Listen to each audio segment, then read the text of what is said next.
Welcome to another edition of Smart Chat. Hope all is well. And I do want to do a video today. Just some of my thoughts from Monday Night Raw, the Slammiversary, the Slammys.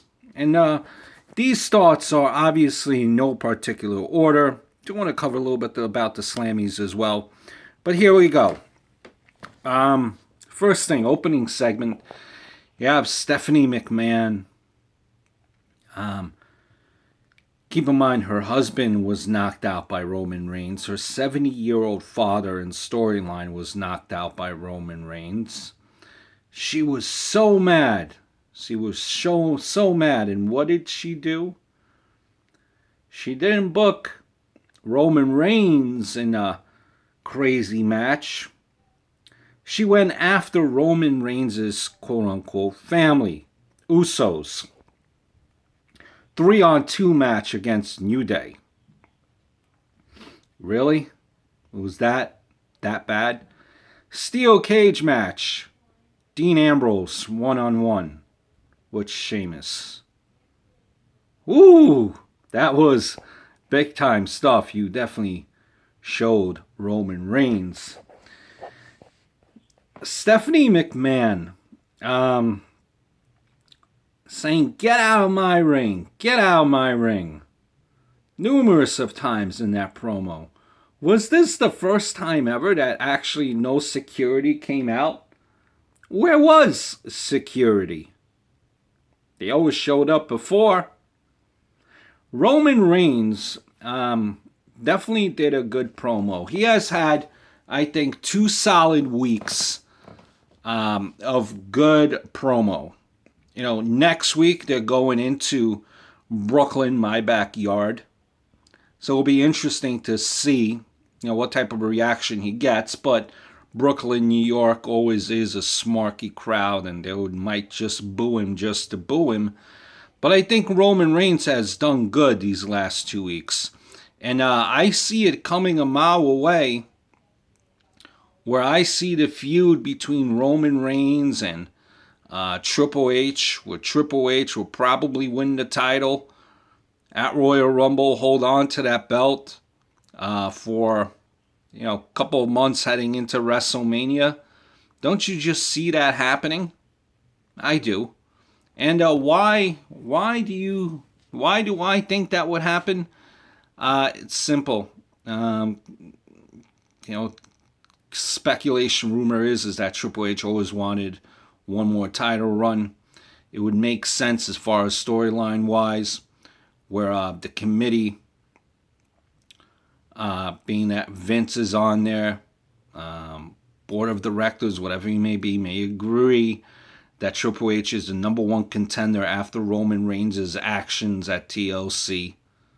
Especially with the backing of Vince and storyline. I see that definitely happening. With Triple H winning, everyone hates Triple H. He's just going to get Roman Reigns more over. I see it coming from a mile away. And, Roman Reigns, his merch sales has been going up. I mean, it's understood that, it's going to go up since he won the title. But I think Roman Reigns is finally turning the corner. And I think the key to that is Roman Reigns just realizing that he has to be Roman Reigns. As far as the Slammys there, again, I'm jumping all over the place. The Slammy, I mean, it's kind of like flash voting. I mean, who really has that time to do flash voting? Flash voting in between a commercial break. By the time, it takes about 2 minutes for a commercial. By the time you actually get to the phone, open up the app, your time might have elapsed. Flash voting, realistically, they take the first minute and 30 seconds because the commercial break is usually 2 minutes. And, you got to portray everything, convey the winner on that index card that they read. So this whole voting process is stupid. They should have opened up the poll for at least a period of time. With that being said, how is Neville, the breakout star of the year? Breakout star of the year to me is someone that would be in purgatory, let's just say. Really not going anywhere and just taking it to the next level.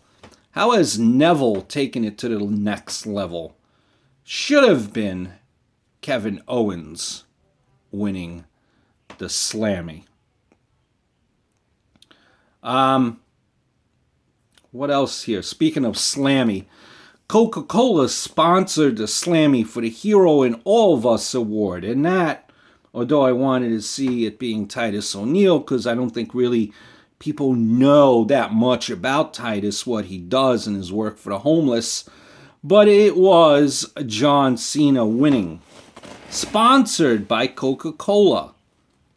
How? If you're the hero in All of Us, how did WWE not bring in John Cena to accept this award? Would him coming back to TV a week earlier, being that he's scheduled to be on TV, would have been made that much of a difference?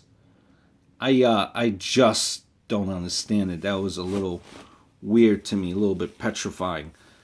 Tag Team of the Year. How is that the Usos?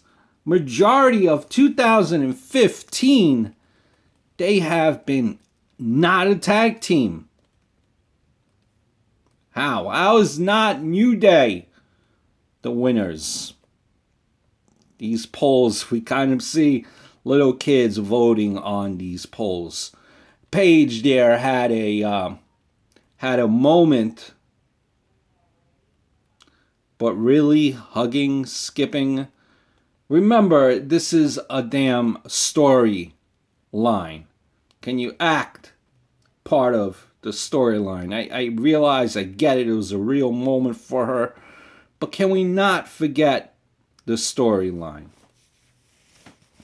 Paul Heyman presented an award to Kalisto, who won the Oh My God moment. After Kalisto did that move on TLC, you know the move that I'm referring to. But if Paul Heyman, obviously in storyline, represents Brock Lesnar, Brock Lesnar's his client, and his client does not win an award for Oh My God moment, which he was nominated, how does Paul Heyman not address this, act disappointed? I mean, in storyline, obviously.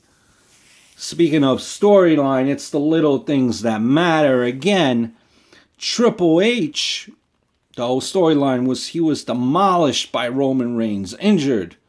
But yeah, he's cutting promos over in London. Why is kayfabe dead? Can we protect it? At least, just a little bit. Big Red Machine Kane made his debut. Re-debut. He's been gone. He came back. Teamed up with Tommy Dreamer and the Dudley Boys versus the Wyatts. I'm tired. After seeing that match, Dudley's team, ECW, whatever you want to call them, against the Wyatts, I'm tired of seeing this match. I think it has lost its luster. Seth Rollins, Superstar of the Year. Good promo that he had.